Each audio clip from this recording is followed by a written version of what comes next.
Hello everyone, it's Monday morning and it's nearly my birthday. Did you know that? I bet you didn't, but it nearly is. Anyway, today I want to talk about the Delphi murders. I actually dreamt about the Delphi case last night. I can't remember the dream. I just know I dreamt about the case, the suspects. Ron Logan was in my dream. So what I decided to do today is kind of put myself in the mind of a juror. Now, I have been a juror on a murder trial. I was the juror foreperson for a homicide against an elderly man, 67-year-old Barry Tyree, who was murdered by a father and a son who punched and kicked him to death after knocking him to the ground. It was the knock to the ground and the bang on the back of his head that caused a brain aneurysm. So there was some argument to be made about whether or not this should be manslaughter rather than murder. But we did find them guilty of murder. This was like 2 weeks before the entire world went on lockdown for COVID. So I know what it's like to be a juror on a murder trial. I know what it's like to be a psychologist, because I'm a psychologist. I worked for over 20 years in psychology as an academic. My specialism was forensic and social psychology. So a lot of my work, a lot of my research was around jurors. It was an interesting experience to be a psychologist who had to put all of that aside and be a juror and listen to the evidence. Anyway, I'm going to try and do that today. And obviously, we don't have all the information that the jurors are going to have when Richard Allen goes to trial. His trial is set to start in early January. Jury selection is due to start on January the 8th, and then shortly after will be the beginning of the trial proper. And of course, at the trial, the prosecution has to prove beyond a reasonable doubt that it was Richard Allen, who was 50 at the time of the murders, with absolutely no criminal record, no past history of violence that we know about. Whereas other suspects who have been named in this case absolutely do have a history of violence, and there's more, I guess, motive that you could perceive of with some of those past suspects. So it interests me as to what Richard Allen's motive was, if indeed Richard Allen was the killer. The prosecution have to prove beyond a reasonable doubt that Richard Allen did this. Who else has been named as a suspect in this case in the past doesn't matter when it gets to trial. It's all about Richard Allen and the potential that Richard Allen did this. On his own, there's only him on trial. Prosecution don't have to prove a motive. The motive interests me both as a psychologist and as a potential juror. We know that to convince a jury that someone is guilty of a crime like this, a horrible double murder, 13-year-old Abby Williams and 14-year-old Libby German had their throats slit and then their bodies posed, the scene staged that we've heard about recently, very recently, in the memorandum that Richard Allen's defence team have put together, 136 pages, far in overkill of what would be required of them to say that they need a Franks hearing. A Franks hearing we'll get into. And what they're doing is proposing an alternate theory, that it was a group effort and a group of Odinists, people who worship Odin. They've basically hijacked the fascinating ancient religion of Old Norse they've used it for their own ends, mainly as there's a kind of a subsection of these Odinists who call themselves Vinlanders, who are just essentially white nationalists. Although the prosecution is going to have to prove that Richard Allen did this beyond a reasonable doubt, now the defence has brought out this motion and named people. That is now part of the trial, potentially, if the defence use it. The defence have played a very risky game, in my opinion. You know, some of the claims they've made, if they can't back those up, you know, this is potentially a disbarring move. It could make or break their career. It could definitely break their career. But they're sure that Abby and Libby died through ritual sacrifice. So they've given a motive. And if the defence go down that line and use that at the trial, then they can prove a motive. They don't have to. They don't have to. All they have to do is put reasonable doubt in the minds of potentially only one juror. And there's been so much made of what they've said in this 136-page motion. I mean, just about every YouTube channel and podcast who's talked about the Delphi murders ever in the past has been making videos and podcasts from all sorts of different angles about this motion. It's really set the cat amongst the pigeons. It really has. And there's lots of people who think that it could well have been the Odinists, could well have been. And from the mind of a potential juror, it seems that ritual sacrifice gives a motive. It tells a story. That's what the defence has done. They don't have to. All they have to do is put reasonable doubt in the minds of the jury. A lot of circumstantial evidence as to why a group of Odinists might have done this. And actually, Richard Allen, the accused, who's currently sitting in Westville Correctional Facility, allegedly, according to his defence team, being mistreated by a couple of guards who were also Odinists. So you've got a murder committed by a group of Odinists. One of them named in this memorandum, Elvis Fields, has confessed to his sister, made an alarming statement to a law enforcement official, and also made alarming statements towards another sister. Talked about that yesterday over on my other channel, Michelle Walks, and he claimed that he was there. He didn't do the murders, but he was there. He spit on one of the victims. This is what he claimed. And he's now telling people to leave him alone, and that he didn't. But anyway, it's there in the records, and the defence are using the prosecution's own discovery, the prosecution's own past investigation to make all of these claims. So the trial could well be hijacked and dominated when the defence get their turn at presenting evidence. The prosecution goes first, then the defence. Because the prosecution goes first because they've got to prove beyond a reasonable doubt that Richard Allen did this. With no apparent motive, no past criminal record, a small 5'4" guy who was, what we say in Northern England, is as broad as he was high, because he was quite a tubby guy. Not now, he's lost a bunch of weight.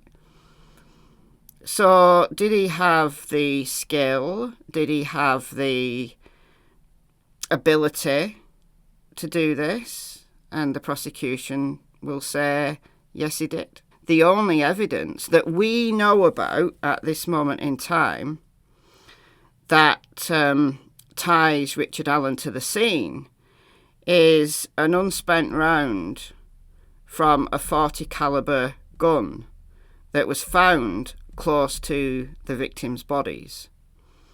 And hey presto, the ballistics test on that unspent round matches a gun that Richard Allen possesses. So that ties him to the scene.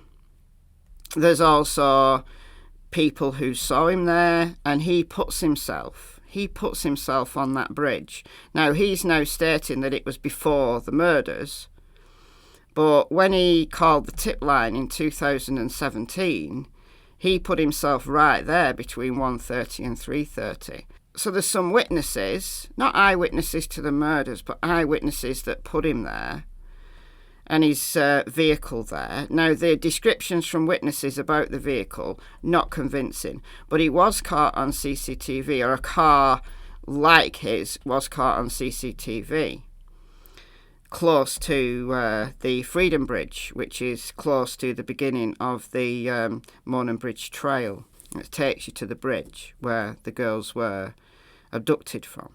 And then they were walked about 0.2 miles or so to where they were murdered. But it was over the other side of the river, on the north side of the river, on land which was private land owned by Ron Logan. So the prosecution have to make a very strong case that Richard Allen was there. Now, we know that a bunch of things were taken out of Richard Allen's house. We don't know specifically what was taken, but we do know some of the things. So a blue coat, some knives, his gun. The jury are going to have the benefit of that full analysis. Could one of the knives that he possessed have committed the injuries upon Abby and Libby? We don't know anything about the searches that would have been done on laptops, tablets, phones, all of this stuff. We don't know if there's any links between Richard Allen and the Odinists. He didn't have social media. The public doesn't know yet whether there's any indication whatsoever that he had fantasies of this kind, dreaming about doing something like this for a long time. We don't know whether it shows links to other people. How did he know that the girls were going to be there at that time, given that they'd only decided to go there that day? Is there going to be any evidence that he had access to the Anthony Shots profile? The messages between Anthony Shots, who turned out to be Kegan Kline. How do we know that Richard Allen isn't involved in some kind of P-ring? We don't know any of that at all. That would give a motive. But we actually think we know that there was no SA, even though Libby was found naked and Abby was found clothed in Libby's clothes. So the killer had taken time to dress Abby and clean her, not so Libby. So was Libby the focus? Was there a child P motive behind this? If so, if there is such evidence on Richard Allen's devices, then that gives the prosecution the motive they need to tell the story of why Richard Allen did this. Anyway, I'm going to go through a couple of news articles. The media is awash with information. Right, putting my juror hat on. With the information that we've got right now, what would a juror make of all this? Is, I guess, the question that I'm getting at. So this is from the Mail Online. I've chosen the Mail Online because they put good pictures in and little video clips. This is from today. So this is brand new. Delphi murders twist. Suspect Richard Allen's lawyer claimed teen victims Liberty German and Abigail Williams were ritualistically sacrificed by members of a pagan religion and white nationalist group called Odinism. So we know all this. I spent a considerable amount of hours over a few days going through the entire 136 pages, reading them into the records, so to speak, of my channels. So go and check those out if you didn't see them, or you didn't get notified, or you don't know that I did that. Go and check them out. It's quite a few hours, right? Me going through it all. But attorneys for Allen are asking Allen County Judge Francis Gull to throw out evidence collected during a search warrant of his home before his arrest last year. His team argues that authorities left out important information in their request for a search warrant, including the link to Odinism. And this is Richard Allen looking a shell of his former self, lost a bunch of weight. So this was from a few months ago now. His defence team released this photograph of Richard. And psychologically, he's not doing well. And his defence argue that he confessed in a phone call to his wife and mother, and he confessed actually several times, that he's under psychological duress. He's being mistreated by a couple of the guards who have been videotaping his attorney meetings and visits with his wife, like video recording them on a camcorder. It's so bizarre. Yeah, that's what they're claiming, and that's why he confessed. He's under duress, and he thinks his family are going to get killed, which is pretty convincing, potentially, if they bring that up at trial.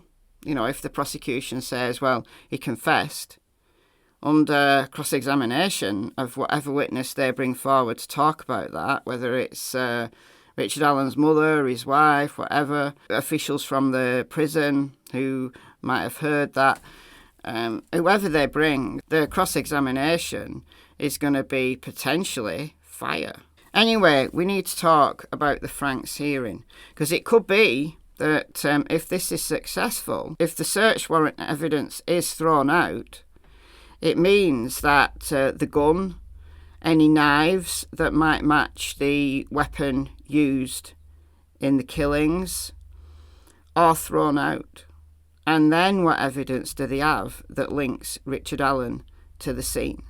As I said, this potentially makes or breaks their career. It's a risky move, but it's a clever one, in my opinion.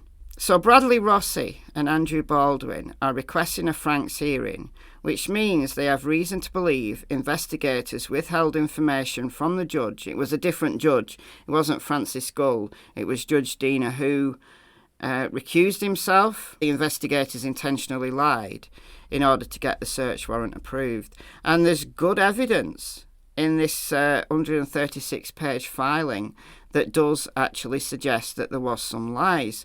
So the prosecution are going to have to really work to prove to the judge that what the defence has said is exaggerated or inaccurate, or there's another way to look at it. And the Murder Sheet podcast talked about this in my video over on Michelle Walks yesterday. Got a brief statement from the officer who worked for Rushville PD, Todd Click. What is it? Noodle's making a bed behind me. It takes him a while to arrange his blankets and stuff. Anyway, where was I? I don't know where I was, but anyway, it claims that a report by the FBI Behavioural Analysis Unit found the individuals responsible for the homicides were involved in Nordic belief. This Vinlander stuff, this Odinism that's hijacked Old Norse for their own purposes of white nationalism. Due to either incompetence or concerted intentionality, those in charge of the investigation refused to arrest or even properly investigate these obvious suspects. And they actually named people. Brad Holder, Elvis Fields, Elvis again confessed. They say the suspects were named and ignored in a 12-page Odin report compiled by a trooper with Indiana State Police, the lead agency on the case. ISP investigators say the FBI unit never made such a filing. Oh yeah, I was talking about Todd Click. So Todd Click was an investigator for Rushville PD, and he gave the Murder Sheet podcast a very brief statement, and he said that the defence have sensationalised it, and law enforcement doesn't believe that Abby and Libby were ritualistically sacrificed. So lawyers have claimed that one man from Logansport posted social media images mimicking runes found at the crime scene. His social media posts seemingly taunted the police that refused to investigate him. The defence believes that the court will be shocked at the number of clues or Easter eggs, both before and after the murders, that he openly posted on his Facebook page that point the finger to his involvement in the murders.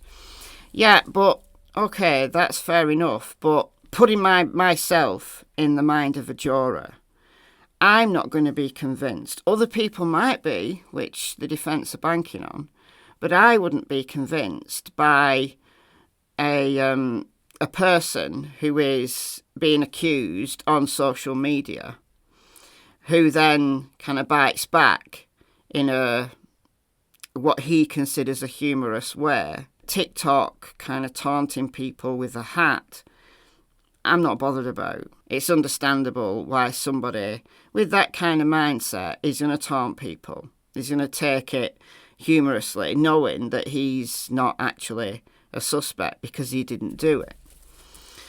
It leaves me, as a potential juror, to think he didn't do it. That why would somebody who did it put himself in the firing line like that? And what I'd be more interested in, what I do not see at all in this 136-page document, is any evidence that actually puts them at the scene. Like they said that Richard Allen is only put at the scene by this unspent round that ballistically matches Richard Allen's gun. That's the only thing that links him to that murder scene. They say there's no DNA, fingerprints, shoe prints, anything. But turn the tables on them and say, well, what are the jury going to hear about any DNA or spit? You know, DNA is in spit from Elvis Fields. Is anything at all at that scene able to link these ordinaries that are named to the murder scene? There's stuff being talked about. I did a video the other day, a voice comparison between Brad Holder and Bridge Guy, that 43-second video that Libby managed to take very bravely because there was a creepy guy following them, and the few seconds that have been released, guys down the hill. You can compare that with Richard Allen's voice compared to Brad Holder's voice.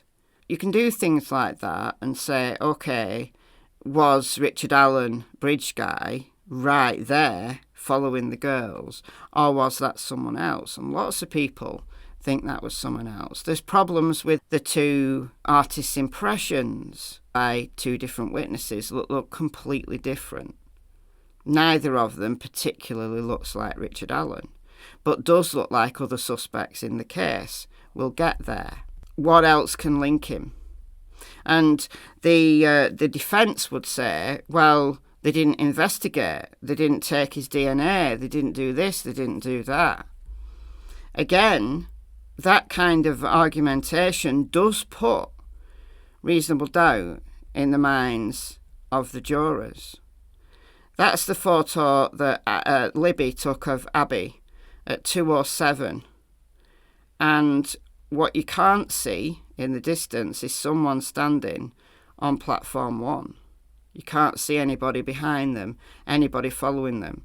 But yet 6 minutes later, the down the hill video was made, 2:13. So this is 2:07. One witness said that the younger guy in the two artists' impressions, she saw standing on platform 1. Well, there's no one behind them, so that person clearly must have gone. That's Todd Click, who's now retired, but he's the one that's kind of big that the defence are saying did this investigation.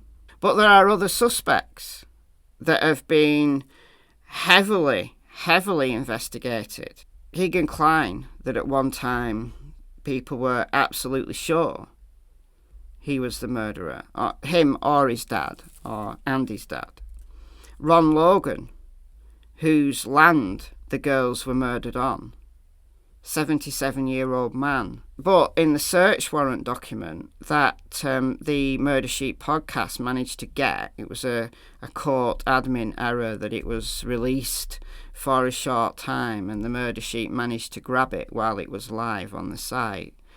And this was a search warrant for Ron Logan's property, and we got tantalising clues about the crime scene in that, and about how the girls were murdered. And in that documentation, law enforcement argued that although Ron Logan was 77 and not in good health, he ran farmland, he was active, and could have done it. That's what they argued. There's various other suspects that we're also going to talk about. So let's talk about some of those suspects. Let's talk about Ron Logan. Let's talk about Keegan Kline, because these are other people that have been heavily investigated that the prosecution haven't managed to pin the murders on them.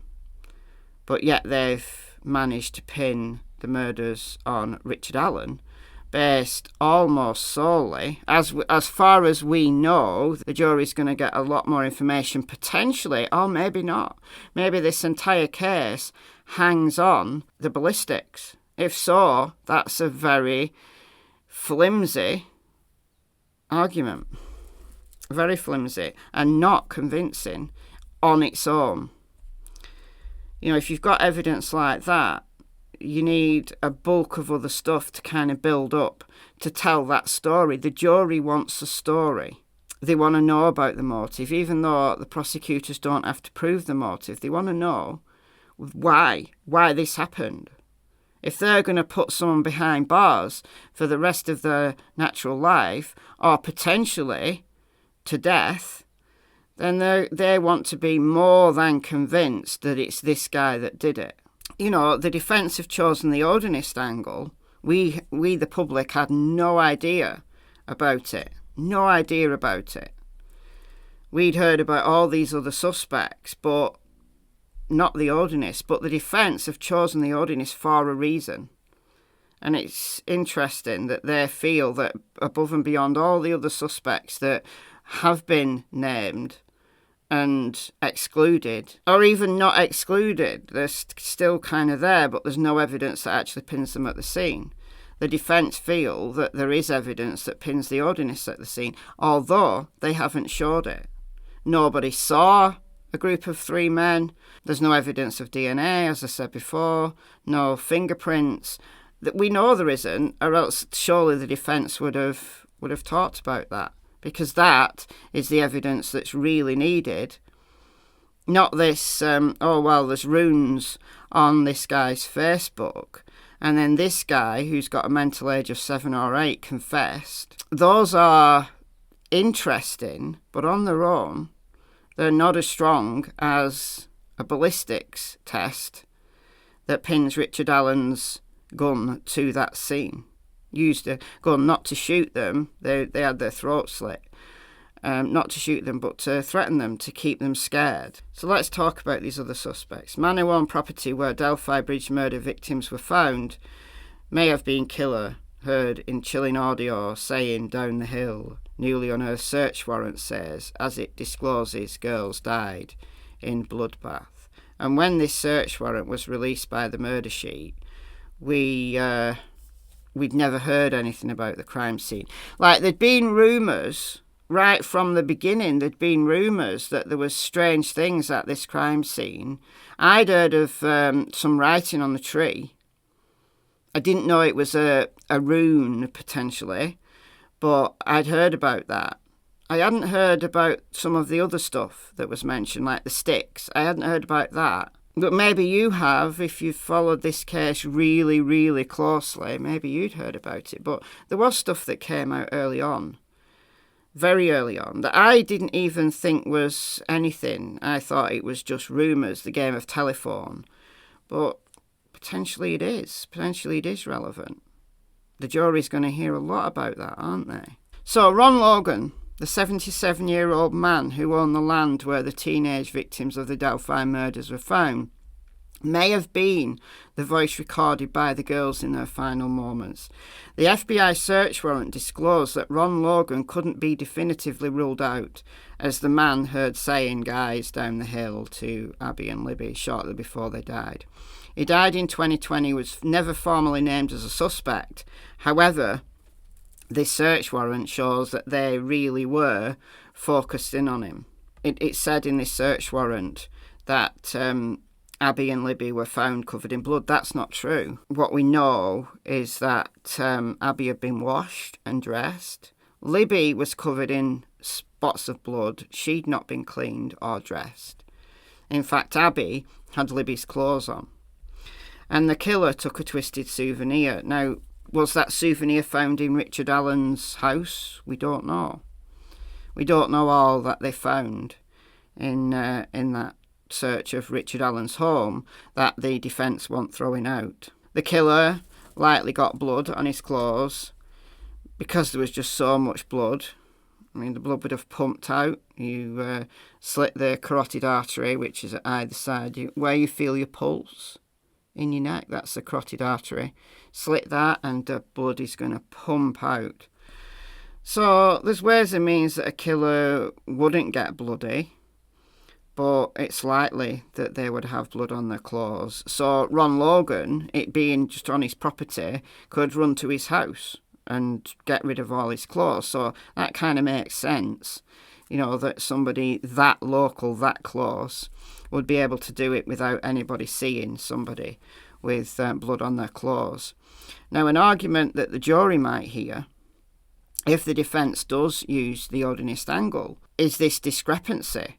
The defence are claiming that the witness who saw a man bloody and muddy didn't say that. That's a complete lie in the search warrant for Richard Allen's home. That this person saw a man who was muddy but never mentioned bloody. So that's going to be a real bone of contention if this information is used at trial. So we also saw in the search warrant of Ron Logan's property, the murderer staged the girls' bodies in a particular way after killing them, although it remains unclear in that search warrant. But we know now that they were laid out on their back. Abby's legs were in a particular position, very similar to this picture that Brad Holder has on his Facebook. Sticks were placed on both girls' bodies. The sticks on Abby's body formed a rune. Rogan was arrested shortly after the killings but was never charged and died in 2020. As I said before, he was an habitual traffic offender who served time behind bars. And there was also mention of Ron Logan being violent towards women. That came out as well. So, again, you've got this motive, but there was nothing that pinned him there. Apart from it being his property, nothing pinned him there. But the FBI said the voice in the clip was described as being not inconsistent with that of Logan. And there's Ron Logan. But I've never believed that Bridge Guy was Ron Logan. The thing that really made people hone in on Ron Logan early on, though, was because he lied about where he was. And the family member Logan asked to lie for him told police Logan's lie on the 7th of March 2017. He admitted he lied because Logan asked him to, adding that Logan had never asked him to lie in the past. Investigators noted that Logan appeared to have asked a family member to lie before the crime had even been discovered, before the girls were actually found. The warrant wrote that Logan made statements that were found to be factually false and intentionally designed to deceive. A search of Logan's property in March 2017 turned up a receipt time-stamped at 5:21 from a town 30 minutes from his house, making his return home at the time reported in his alibi doubtful. Cell phone data also revealed Logan to be in Delphi and near the Monon High Bridge. Yeah, but he lived there. He lived near the bridge where the girls went missing on the afternoon of their disappearance. So he was arrested after he confessed to violating a parole related to serial traffic violations. So I think he lied because he drove. He was out driving and he lied. So, yeah. But I've never thought Logan was the guy. However, there are other suspects. Let's talk about Keegan Kline or Kegan Kline. Suspected paedophile. Well, he's not suspected anymore. We know he is because he pled guilty to a bunch of offences of child P. But he was talking to Libby German using a fake Instagram account, using this guy, totally catfishing her, right? This is the real Kegan Kline. And this is the guy that Libby thought she was talking to. You know, they could be twins, couldn't they? They could be twins. Let's face it. Kegan Kline, via Anthony Shots, was talking to Libby and had arranged to meet Libby on the very bridge that she and Abby were abducted from. And isn't that just a total coincidence?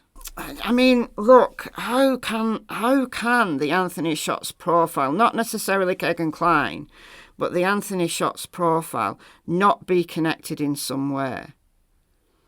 Because something else that I think to tell the story to a jury that's convincing is going to be how the killer knew the girls were going to be there.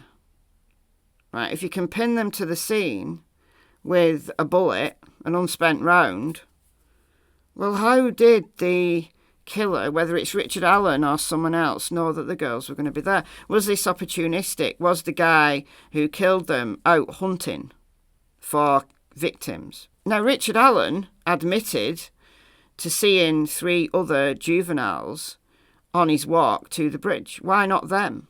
Why Libby and Abby? Why not them? If Richard Allen was out hunting with a knife and a gun for victims, why not them? Was 3 too many to take on? Were they too close to the road? Did he not like the look of them? What was it about those girls that stopped him? What was it about Abby and Libby? Get what I'm saying? Whereas the Anthony Shots profile actually arranged to meet Libby, who was then murdered within hours of this arrangement. How is that not connected? It drives me insane. But Kegan Kline, 27, of Peru in Indiana, admitted to talking to Libby using the Anthony Shots fake profile. So he arranged to meet Libby on the Monon High Bridge the day before she was murdered. I thought it was the morning that she was murdered, but I might be wrong on that. But importantly, he is said to have shared his Anthony Shots password with others, including his father, Tony Kline. And there's a bunch that's come out about Tony Kline. Up until Richard Allen was arrested, I thought Bridge Guy was Tony Kline. I did. I really did. Kegan said that his dad could be the prime suspect in the killings, although Tony Kline has never been officially made a suspect at all. So is it possible that Richard Allen had the Anthony Shots password and knew about this arrangement and went there purposefully at that time, ready to murder them? Or someone else, one of these ordinists, could they have had the Anthony Shots password and known that Libby was going to be there? Perhaps not known that Abby was going to be there. Maybe they didn't want Abby. Maybe the real purpose was Libby. Maybe one of these ordinists was able to get a group of guys together and arrange it so that they couldn't be seen. They weren't caught on cameras. As a juror, that would be very convincing evidence. If they could show that one of these Odinists had the Anthony Shots password, but none of these Odinists have been investigated in that way. How can that be proven now? What about this guy? James Chadwell II, 43, was added as suspect in 2021 after he was arrested and convicted for luring a 9-year-old girl to his home, where he essayed her and strangled her, 20 miles from where Abby and Libby were murdered. The girl survived, and this lowlife is currently serving a 90-year sentence. Chadwell's brother characterised him as being pure evil and more than capable of doing the Delphi murders. Thomas Bruce, former pastor, was charged with fatally shooting one woman and essaying 2 others in St. Louis, Missouri, 2018. Noted as having a similar stature to the man seen in the Delphi video. Also wore similar clothes. I don't think he looks like Bridge Guy, honestly. Charles Eldridge does look like Bridge. Look at that. Look at that for a similarity. Arrested in Union City, Indiana, in 2019 after arranged to meet someone he thought was a teenage girl. So it must have been a setup, sting operation. Could he have the Anthony Shots profile? But he was charged with child molestation linked to the Delphi murders because of his strong resemblance to the man in the Delphi video, but nothing can link him there. They ruled out Eldridge as a suspect and that he did not match the updated sketch. The updated sketch, in my opinion, is not the killer. John Miller, 63, arrested in 2018 for a cold case of 8-year-old April Tinsley, lived 2 hours from Delphi. Daniel Nations, registered at Indiana SO, arrested in Colorado in September 2017, threatening hikers with a hatchet, connected to the Delphi murders because of the similarities between the crimes. But none of these guys, I mean, that's uncanny. But on its own, nothing links any of these guys, including Kegan Kline, to that crime scene. Could Richard Allen or one of these Odinists have got their hands on that password and knew that Abby and Libby were going to be there at that time? The jury who were chosen in this case are potentially going to hear bombshell after bombshell. I think there's a lot that we don't know as the general public at the moment. I think there's going to be a lot of revelations that either make or break the case against Richard Allen. Richard Allen is still my top suspect, but I'm open-minded about this Odinist angle.